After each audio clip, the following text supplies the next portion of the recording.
జేసీ కుటుంబం అంటేనే కోట్లకు పడగలెత్తారు, కోటీశ్వర్లు వాళ్ళు అంటారు. అలాంటి అంటే జేసీ దివాకర్ రెడ్డి కొడుకుగా మీరు చూడ్డానికి చాలా సింపుల్గా ఉంటారు.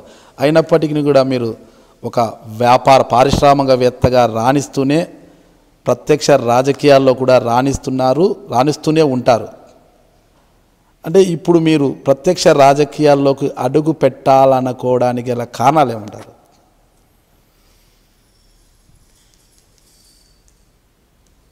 జీవితం అన్నాక 10 మందికి సహాయపడాలి.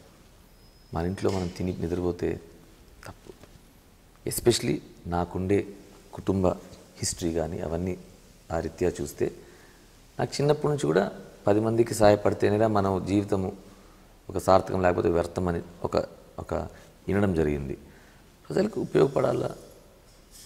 మీకు ఇదివరకే చెప్పాను దానికి అంత, లేకపోతే హ్యాపీగా నాకు అప్పుడప్పుడు అనిపిస్తుంది. కానీ అది వీలు కాదు. నేను ఉండాలి, ప్రజలకి వీలంతా చేయాలి, అన్నీ మార్చగలుగుతాను చెప్పను, కానీ చేయాలి, జీవితానికి ఒక అర్థం ఉండాలి అని నమ్మేటుండండి. రాజకీయాల ద్వారా 10 మందికి సహాయపడగలుగుతాను అని నమ్ముతున్నాను.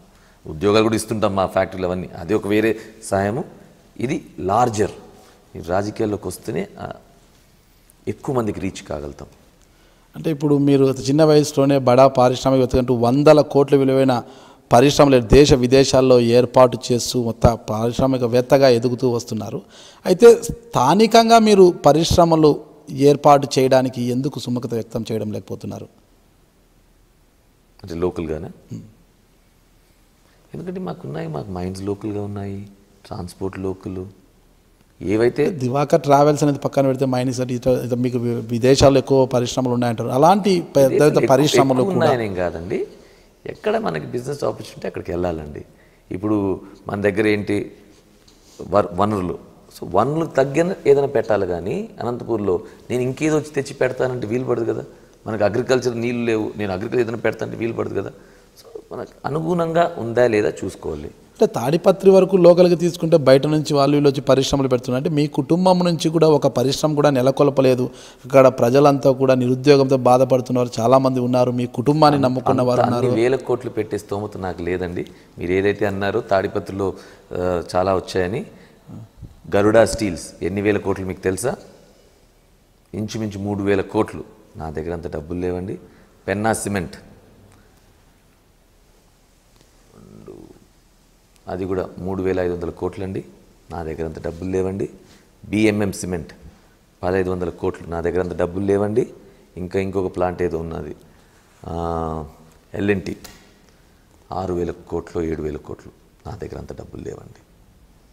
ఉన్న దాంట్లో నేను చిన్నగా ఎక్కడ చేయగలుగుతానో, రాజకీయాల్లో నుంచి డబ్బులు సంపాదించకుండా నాకు చేతనంతా నేను చేస్తున్నానండి. ఎక్కడ వీలైతే అక్కడ. అంతేగాని అన్యాయంగా అక్రమంగా సంపాదించి నేను ఎక్కడో వచ్చింటే నేను కూడా అన్ని 1000 కోట్లు అయితే పెట్టిండొచ్చేమో. మా ఊర్లో సిమెంట్ ప్లాంట్లు ఉండి కూడా నేను పెట్టలేకున్నా, నాకు సిమెంట్ మైన్ ఉంది అయినా నేను పెట్టలేకున్నా, ఎందుకంటే నా దగ్గర అన్ని 1000 కోట్లు లేవండి. ఒక్కొక్క బిజినెస్ ఒక్కొక్క సైజు ఉంటుంది. ఇప్పుడు నన్ను కూడా చిన్న మా తాడిపత్రులు ఏదైతే స్టోన్ పాలిషింగ్ ఇండస్ట్రీలో అది పెట్టమంటే పెట్టగలుగుతా. 1 కాదు 10 కాదు 20 పెట్టగలుగుతా. కానీ అంతకన్నా నేను పెట్టలేను, కానీ దానివల్ల వచ్చేది కాదు. ఆల్రెడీ ఉంది. పబ్లిక్లో చూస్తే మీతో 1000 కోట్లు సంపాదించారు. అసలు తొలి నుంచి కూడా అన్ని రకాల వ్యాపారాలు చేశారు. రాజకీయంగా ఎన్ని 1000 కోట్లు నా దగ్గర ఉన్నాయని నేను చెప్పాల్సిన అవసరం లేదు, ఉన్నాయో లేదు కూడా నేను చెప్పాల్సిన అవసరం లేదు. కొన్ని గుప్తంగా ఉంటేనే కొద్ది ఆనందం ఉంటుంది, కానీ డెఫినెట్లీ ఆ రేంజ్లో లేదండి. మరో వాదన ఏమవుతుందంటే, ఇక్కడ స్థానికంగా పరిశ్రమలు పెడితే రాజకీయంగా చిక్కులు వస్తాయనే ఏకైక ఉద్దేశంతో మీ పెద్దలు వారిస్తుండడంతో మీరు స్థానికంగా పరిశ్రమలు పెట్టలేదంటున్నారు. మా నాన్నగారికి ఎప్పుడు కూడా ఏదో ఒకటి తాడిపత్రి ఏరియాలో పెట్టాలని పెద్ద కోరికండి. దానికి అనుగుణంగానే చెప్తున్నాను. ఇప్పుడు ఇంకేదో కూడా కాలేజ్ కోసం కూడా అప్లై చేశారు, పెట్టాలా మన ఊర్లో ఉండాలి అనేది. కానీ వీలు పడదండి. మనకు ఆ కోరిక ఉంది, ఉద్యోగాలు ఇవ్వాలా అని 1000 కోట్లు పెట్టి దాన్ని అప్పు కట్టలేక మళ్ళీ మనం ఇంకొక తప్పు చేసి రాజకీయాల నుంచి డబ్బులు సంపాదించుకొని ఆ అప్పులు కట్టలేక విజయమాలిలాగా పారిపోయి, అవన్నీ మన వల్ల కాదు. మనకి ఏది చేతనైతే అదే చేయాలి.